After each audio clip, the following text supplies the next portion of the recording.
Assalamualaikum warahmatullahi wabarakatuh. Demonstrasi konstekstual modul 1.1.A.6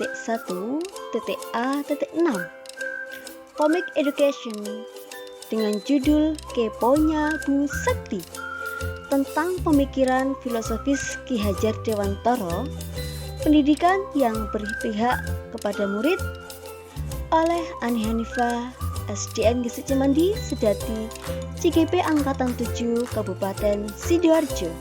Pagi Bu Sep, ada apa nih? Pagi-pagi sudah melamun?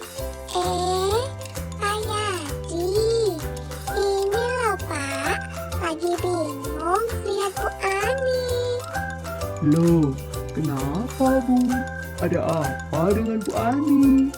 Saya itu bingung. Kemarin saya melihat muridnya Bu Ani tidak mengerjakan tugas, namun beliau tidak menghukumnya. Kok bisa ya Bu?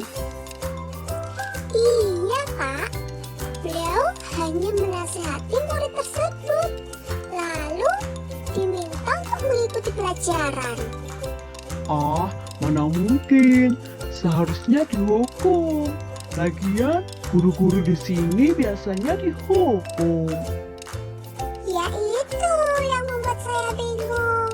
Biasanya kalau anak-anak melakukan pelanggaran akan dihukum, seperti lari keliling lapangan, tidak boleh mengikuti pelajaran, bahkan ada yang harus berdiri di depan kelas. Wah, sepertinya ada yang aneh sama Bu Ani. Seharusnya ada yang tidak mengerjakan tugas harus dihukum, biar tahu rasa dan tidak mengulanginya lagi. Ada apa ini Pak Yahdi dan Bu Septi? Pagi-pagi sudah ramai sekali. Hehehe, ini loh Bu Septi penasaran kenapa ada muridnya Bu Ani yang tidak mengerjakan tugas namun tidak dihukum, tapi malah diminta mengikuti pelajaran. Iya Bu Ani, biasanya kalau anak-anak melakukan kesalahan itu dihukum fisik atau dimarahi agar anak-anak tidak mengulanginya lagi. Oh, ternyata begitu. Hehehe. Baik, saya akan sedikit kasih tahu kenapa saya tidak menghukum murid saya yang tidak mengerjakan tugas. Pak Yahdi dan Bu Septi, sedikit bercerita ya. Dulu ketika saya SMA pernah tidak mengerjakan tugas dan saya dihukum berdiri di depan kelas dengan mengangkat satu kaki. Saat saya dihukum, semua teman-teman saya menonton dan saya jadi malu sekali. Itu kan dulu Bu. Terus apa hubungannya dengan sekarang? Bu Ani sekarang bukan murid lagi loh, tapi sudah menjadi guru. Kalau diingat-ingat dulu, saya juga malu Bu kalau dihukum seperti itu. Benar Pak, kalau menurut Ki Hajar Dewantara, pembelajaran itu harus berpihak kepada murid. Menurut saya, mari kita ganti hukuman dengan konsekuensi. Jangan menghukum anak dengan suatu hal yang kurang relevan dengan perbuatan yang sudah dilakukan, karena dapat mengakibatkan kebencian dan balas dendam sampai nanti dewasa. Contohnya, jika anak tidak mengerjakan tugas, maka konsekuensinya ya anak tersebut tertinggal pelajaran. Jadi bisa mengejar ketertinggalan tersebut di waktu istirahat. Terus apa alasannya dengan pemikiran Ki Hajar Dewantara yang sudah Ibu sebutkan tadi? Saya masih bingung loh Bu. Begini Bu Septi, kita sebagai pendidik hendaknya bisa menuntun anak-anak dengan budi pekerti yang baik. Menuntun di sini bisa diibaratkan anak-anak itu seperti biji tumbuhan yang disemai dan ditanam oleh Pak Tani di lahan yang telah disediakan. Anak-anak itu bagaikan bulir-bulir jagung yang ditanam. Bila biji jagung ditempatkan di tanah yang subur dengan mendapatkan sinar matahari dan pengairan yang baik, maka meskipun biji jagung adalah bibit jagung yang kurang berkualitas, dapat tumbuh dengan baik karena perhatian dan perawatan dari Pak Tani. Wah, super sekali Bu Ani.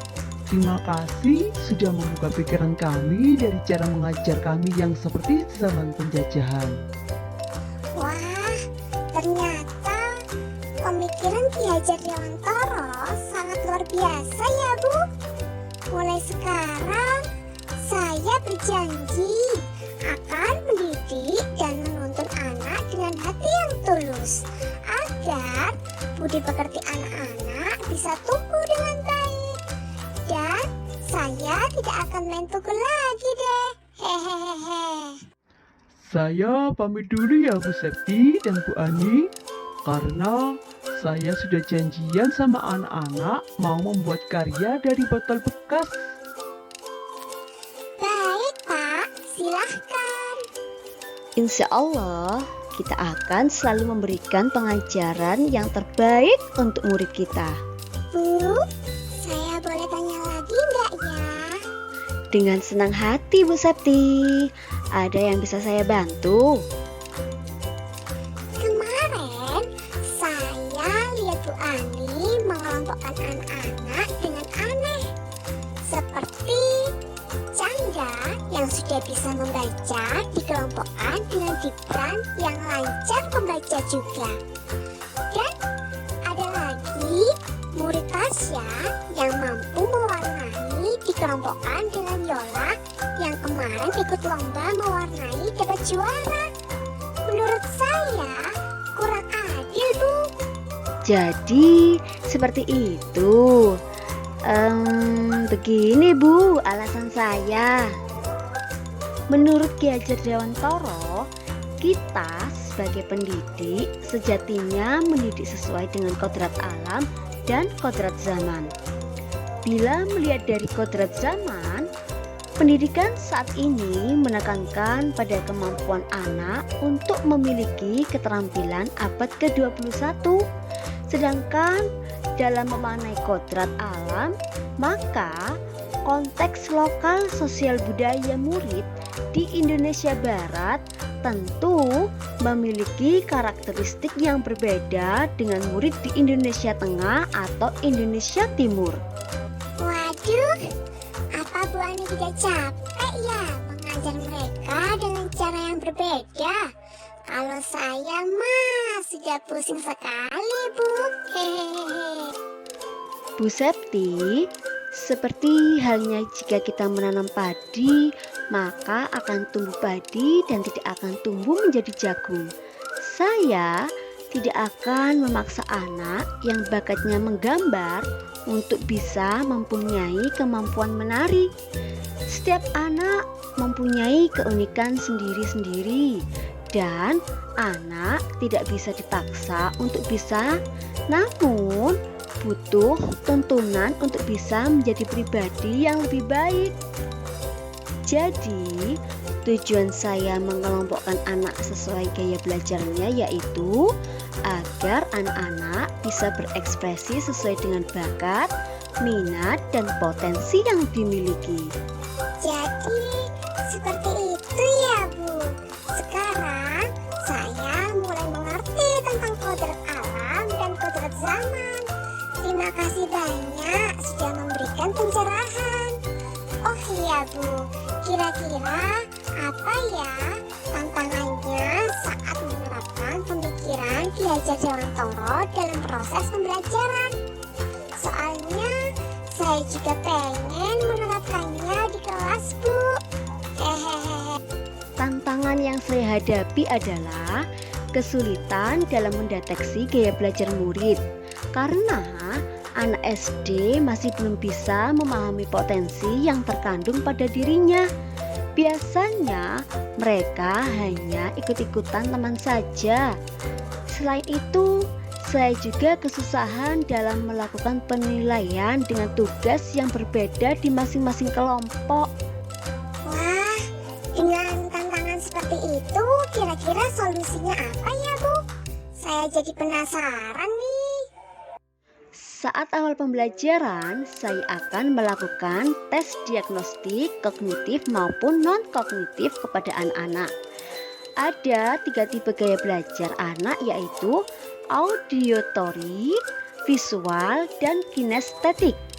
Dengan mengetahui gaya belajar anak, saya jadi bisa membantunya dalam proses belajar dan memaksimalkan potensinya. Selain itu, saya juga jadi bisa memilih aktivitas yang tepat untuk anak-anak. Selain itu, saya juga harus benar-benar sabar untuk selalu menuntun anak dalam menggali dan mengenali potensinya. Intinya, saya harus disiplin, telaten, dan mengaplikasikan trilogi pendidikan Ki Hajar Dewantara. Waduh, trilogi pendidikan Ki Hajar Dewantara itu apa, Bu? Tenang Bu Septi, saya akan jelaskan pelan-pelan.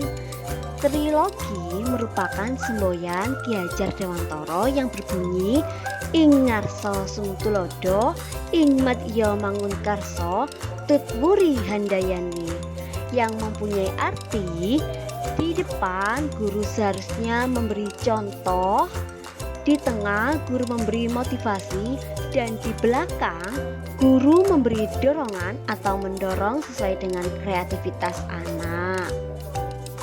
Alhamdulillah, luar biasa sekali ilmunya. Terima kasih sudah berbagi ilmu ya, Bu. Sama-sama Bu Septi. Ayo, sekarang kita bersemangat menjadi pendidik yang berpihak kepada murid, menuntun laku murid untuk menebalkan karakter baiknya dan menyamarkan karakter buruknya, sehingga pendidikan di sekolah kita bisa menjadi tempat tumbuhnya benih-benih murid yang memiliki budi pekerti yang baik, agar bisa mencapai kehidupan yang bahagia, baik bagi dirinya maupun untuk masyarakat. Siap, Bu. Saya pamit dulu ya. Sekalian mau menerapkan pendidikan menurut Ki Hajar Dewantara. Hehehe. Wah, keren sekali Bu Septi langsung praktek di kelasnya. Oke, semangat ya, semoga berhasil. Sampai jumpa kembali.